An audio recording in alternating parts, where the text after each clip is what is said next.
তারেক রহমান নির্দেশ চাঁদামুক্ত বাংলাদেশ। আমরা সেই লক্ষ্যে সারা বাংলাদেশে যেখানে যেখানে যে প্রান্তেই তারেক পরিষদ থাকবে চাঁদামুক্ত বাংলাদেশ গড়ার লক্ষ্যে সবাই ঐক্যবদ্ধ হয়ে কাজ করতে হবে। এবং আমরা জানি তারেক রহমান অতি শীঘ্রই বাংলাদেশে আমাদের মাঝে আসবে এবং দেশ গড়ার কারিগর আমাদের বাংলাদেশের রাজনীতির অভিভাবক।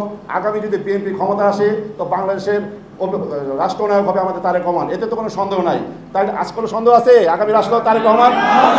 আমরা সবাই আজকে 15তম প্রতিষ্ঠাবার্ষিকী উপলক্ষে তারেক পরিষদের সকল নেতা কর্মীদের দিক নির্দেশনা দিতে চাই।